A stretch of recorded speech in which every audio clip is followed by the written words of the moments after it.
शारदेसह गणपती असलेली एकमेव भारतातली मूर्ती आहे। अशी मूर्ती तुम्हाला भारतात कुठेही पाहायला मिळणार नाही। तुळजाभवानीला जाताना जेव्हा आपण पायऱ्या उतरतो, आपण सगळेच गेलेलो होतो, तेव्हा समोर यज्ञ मंडप आहे। त्या यज्ञ मंडपाच्या कळसामध्ये शारदा गजाननाचं शिल्प आहे।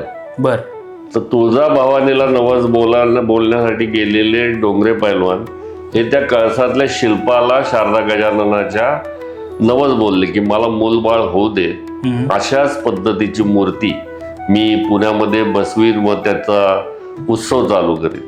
14 सप्टेंबर 1894 या दिवशी या गणपतीची स्थापना मंडईमध्ये झाली आणि यंदाच मंडळाचं 132वं वर्ष आहे। मंडईत मोठ्या प्रमाणात व्यापार चालायचा। कांदा, बटाटा, भाजीपाला, फ्रुट्स सर्वच प्रकारचा। 12 बलुतेदार तिथं काम करायचे। सर्व जाती धर्माचे लोक तिथं काम करायचे। त्यावेळेला हमाल मंडळी खूप मोठ्या प्रमाणात मंडईमध्ये काम करायचे। बर त्या हमाल मंडळींनी मंडळाला 1950 साली ही दुसरी मूर्ती गिफ्ट केली। मंडळाने आतापर्यंत 5 महापौर दिले, 4 उपमहापौर दिले, 40 नगरसेवक दिले, 2 जिल्हा परिषद अध्यक्ष दिले, 2 खासदार दिले, त्याच्यानंतर 2 मंत्री दिले।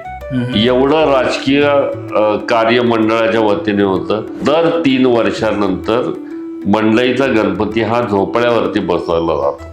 ही पूर्वीपासूनची प्रथा आहे। म्हणजे पूर्वी हा झोपाळ्यातला गणपती म्हणूनच प्रसिद्ध होता। सगळ्यात महत्वाचं, मंडईत जो मोठा व्यापार चालतो तो प्रत्येक व्यापारी गणपतीचं दर्शन घेऊन आपापल्या गाड्यावरती व्यापार करायला बसतो। त्यांची सगळ्यांची श्रद्धा आहे की तिथं दर्शन घेतल्यावर आपला व्यापार अगदी चांगल्या पद्धतीने पार पडतो।